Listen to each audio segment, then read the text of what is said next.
Bonjour, je voulais vous faire une vidéo sur les réparations.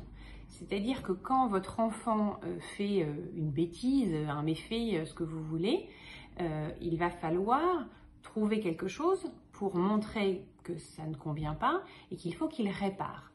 Souvent, les parents réagissent à chaud, tout de suite, immédiatement. Et donc souvent, ça peut être de la violence verbale, de la violence physique ou une punition. Ça va absolument pas apprendre à votre enfant ce qu'est la réparation. Donc vous avez parfaitement le droit de dire à votre enfant, écoute là, tu as fait quelque chose qui ne me convient pas du tout, je vais prendre du temps pour réfléchir, on va discuter quand je serai plus calme, et puis on va trouver ce que tu vas faire pour réparer le fait que tu aies tapé ta sœur, que tu aies cassé un jouet, que tu aies tiré la queue du chien.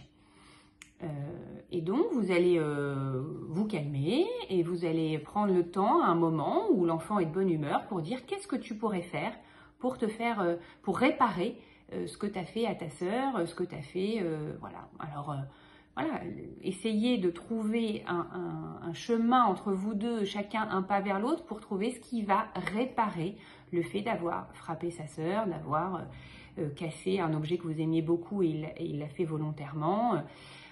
Voilà. Alors évidemment, quand c'est un petit enfant, on va pas pouvoir lui prendre son argent de poche, hein, par exemple, mais on va pouvoir lui demander de balayer si ce qui est cassé. On peut lui demander de nous faire un câlin, de nous faire un bisou, de faire un dessin pour sa sœur, de faire un gâteau quand ils sont plus grands, de rendre des services pour réparer.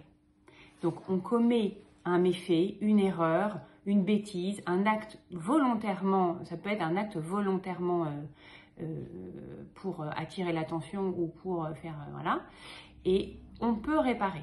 Ça montre aussi à vos enfants que l'erreur est humaine, des fois on se fait emporter, on dit des choses qu'on ne voudrait pas dire. Nous aussi, eh bien, comment on fait pour réparer? Et donc quand ils seront après des jeunes adultes, et puis des adultes, ils sauront faire pour réparer. Vous avez le droit en tant que parent de prendre du temps, de dire là, je suis trop en colère, je n'arrive pas à réfléchir, on va trouver une solution après. Vous avez le droit de prendre ce temps-là. Ce n'est pas une obligation de le faire à chaud. Vraiment, c'est important. Prenez le temps et encouragez votre enfant à trouver une idée pour réparer et aidez votre enfant à réparer. Vous pouvez faire ensemble le gâteau ou ensemble aller acheter un cadeau pour quelqu'un. Vous allez réparer ensemble et progressivement, l'enfant va réparer tout seul. Voilà, prenez bien du temps pour vous.